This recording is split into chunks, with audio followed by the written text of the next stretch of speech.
5,300 years ago, a man was crossing the Alps. He was somewhere between 45 and 50 years old. He was carrying tools, dried meat, and a first aid kit. He had tattoos on his lower back, his knees, his ankles, and his wrists, 61 marks in total simple lines, and crosses made by rubbing charcoal into deliberate cuts in the skin.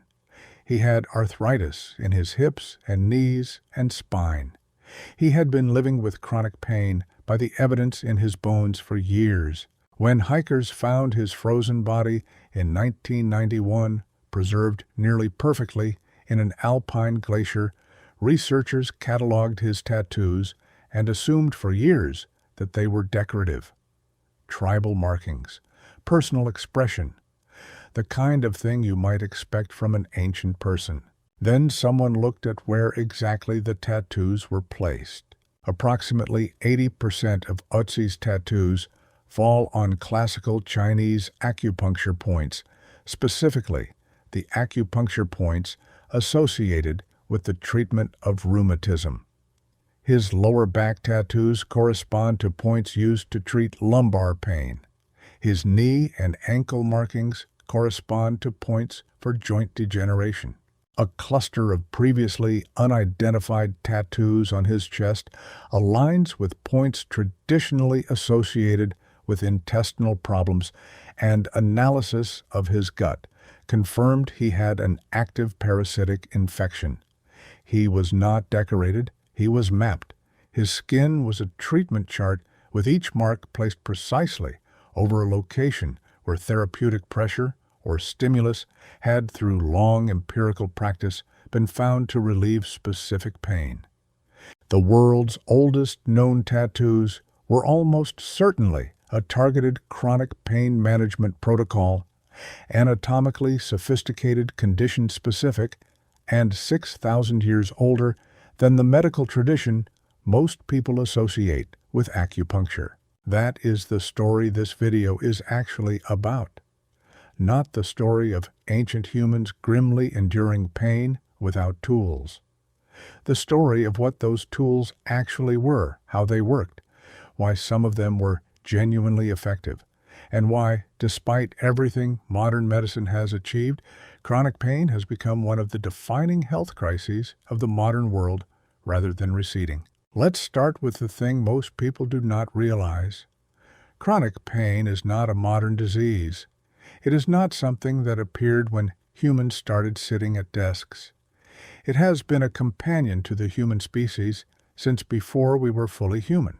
Neanderthal skeletons show clear evidence of arthritis and joint degeneration. Shenadar I, the Neanderthal found in Iraqi Kurdistan, who survived decades with severe disability, also suffered from DISH, diffuse idiopathic skeletal hyperostosis, a condition that causes bony outgrowths along the spine and produces significant muscular pain and reduced mobility. He was managing chronic pain at the same time he was managing blindness, hearing loss, and a paralyzed arm. These were not rare conditions suffered by unlucky individuals. Review of medical and archaeological papers consistently finds osteoarthritis and skeletal degeneration across Paleolithic populations. Chronic pain was not invented by the modern world. It was a pressing, constant, universal feature of human life, which means the tools to manage it were not invented by civilization. They were a survival need that predates civilization by hundreds of thousands of years. So what did those tools actually look like? In ancient Egypt, 4,700 years ago, physicians were treating pain with fish, not eating them, applying them. Medical texts on papyrus record the use of the electric catfish, a species capable of generating electrical discharges for pain relief. Roman physician Scribonius Largus, serving as court doctor to Emperor Claudius in the 1st century, documented placing a live black torpedo fish, a species capable of producing shocks of up to 200 volts, directly under the feet of patients suffering from gout. The fish would stay there until the area went numb. Hippocrates prescribed torpedo fish for headaches. Galen prescribed it for joint pain. The word narcotic traces back through Greek to narc, the numbness caused by the torpedo fish's discharge. What ancient physicians had discovered through observation and practice was electrotherapy, the device modern hospitals use for chronic pain management. The transcutaneous electrical nerve stimulation machine, the TENS unit, operates on literally the same principle. Low-level electrical current disrupts pain signaling in the peripheral nervous system. Scribonius Largus did not have the vocabulary to describe what was happening neurologically, but he had identified the mechanism and documented the outcomes, and he was right. Ancient electrotherapy worked. It works today. And then there was opium. Here is what most people miss about the history of opium. Humans didn't discover it recently. They didn't stumble on it in the ancient Near East and begin cautious experimentation. The archaeological record shows at least 17 separate finds of cultivated poppy from Neolithic settlements across Switzerland, Germany, and Spain. In a cave near Granada in Bronze Age, Spain carbon dated to approximately 4,200 years ago. Archaeologists found something that stopped them. In the cave known as Cueva de los Murciélagos, the Bat Cave, they found opium poppy capsules, not seeds scattered loosely in the soil. Capsules deliberately placed in woven grass bags, deposited alongside burial offerings. Someone had chosen to bury their dead with opium, not as food, as medicine.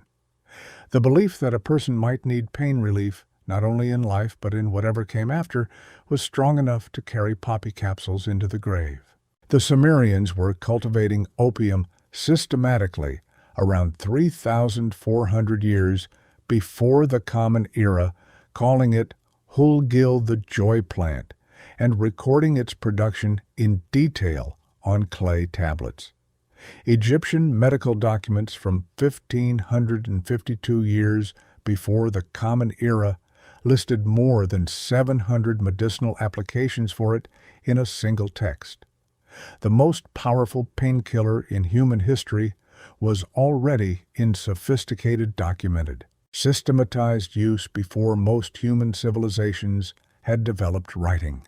Stay with me because here is where the story gets stranger and more personal. Pain is not just a signal transmitted from the site of injury to the brain. It is a constructed experience. The brain does not passively receive pain information and report it accurately. It interprets that information, weighs it against context, memory, emotion, expectation, and meaning, and produces a subjective experience that can vary enormously from person to person and moment to moment for the same underlying physical condition. Pain researchers call one of the most important variables catastrophizing an exaggerated, negative, helpless cognitive response to pain signals that measurably amplifies the experience of pain. People who catastrophize, who interpret their pain as unbearable, as a signal of permanent damage, as something that will never improve, genuinely feel more pain from the same physical source than people who do not. Ancient humans did not catastrophize in the same way for a reason that is not simply about toughness. It is about meaning. When pain was understood as caused by a spirit with a specific intention, or as a test with a defined endpoint, or as a shared condition of the human community rather than a personal failure, the neurological loop of fear and helplessness and anticipation of more pain, the loop that catastrophizing runs on, did not engage in the same way. A shaman performing a healing ritual was not providing fake treatment. He was providing genuine neurological intervention. The placebo effect is not nothing.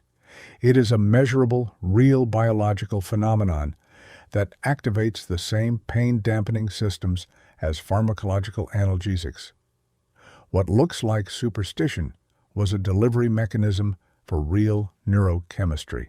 Here is what most people miss.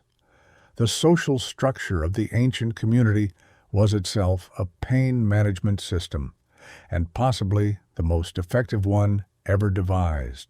Pain perception is consistently and measurably reduced by social support and belonging. Social isolation amplifies chronic pain. People in pain who feel embedded in a caring community, who feel seen and not abandoned, who have physical proximity to others, report and experience less pain from the same physical conditions than people who are isolated. This is not philosophical. It is measurable in brain scans and cortisol levels and functional outcomes. Ancient hunter-gatherer bands, those 20 to 50 people who were never more than a few steps apart, who shared physical space and daily work and fire and sleep, provided a level of constant social embedding that virtually no modern chronic pain patient experiences. The Neanderthal, who was blind, deaf, partially paralyzed, and living with spinal disease for decades, was not managing his pain alone. He was managing it inside a community that fed him, moved with him, and kept him alive. His pain did not happen in a waiting room. It did not happen in a single-occupancy apartment. It happened surrounded by people who had decided to absorb the cost of his survival. No modern healthcare system has replicated that pain management environment because no modern healthcare system is structured around unconditional communal proximity. Now here is the counterintuitive part, the part that explains why the question is almost backwards. The most common chronic pain condition in the modern world is nonspecific low back pain. It affects hundreds of millions of people globally. It is, by many measures, the leading cause of disability worldwide. And researchers studying its origins have reached an uncomfortable conclusion. Chronic nonspecific low back pain is in large part a mismatched disease, a disease produced by the collision between a spine shaped over millions of years of evolution for a specific pattern of movement and a modern behavioral environment, those evolutionary pressures never anticipated. Hunter-gatherers move constantly, variably, and without the sustained static positions, hours of seated hip flexion, heel strike, walking in cushioned shoes, sleeping on surfaces that eliminate the micro-movements that naturally occur on varied terrain, that load the modern spine in the specific patterns that cause the specific damage that produces modern chronic back pain. This is not speculation. Studies of Tsimane forager horticulturalists in Bolivia show that disc degeneration patterns in non-industrialized populations follow different timelines and produce different pain profiles than in industrialized ones. The behavioral environment of ancient life, the movement variety, the ground sleeping. The barefoot walking was not a challenge for the ancient spine to survive. It was the environment the spine was built for. Your ancestors did not have less chronic pain because they were tougher or more stoic. They had a different profile of chronic pain, real, present, consistent, managed, with a toolkit of genuine sophistication embedded in a social and physical environment that their bodies had evolved to inhabit. The oral microbiome, the gut microbiome, the immune regulation systems that their diverse bacterial ecosystems maintained. All of this was relevant to chronic pain, because much of the most intractable modern chronic pain is inflammatory. Fibromyalgia, inflammatory bowel disease, pain, inflammatory arthritis. These conditions are not just pain problems. They are immune dysregulation problems, and the immune dysregulation that drives them has been linked consistently and repeatedly to the biological changes that industrialization, processed food, and broad-spectrum antibiotic use have produced in the human internal ecosystem. Ancient humans with intact microbiomes were not immune to inflammatory conditions. But the epidemic of inflammatory chronic pain that characterizes modern health is not a disease your ancestors recognized at scale. It is a disease produced partly by what has happened to the organisms living inside you. Here is the mirror. You probably carry some version of chronic pain.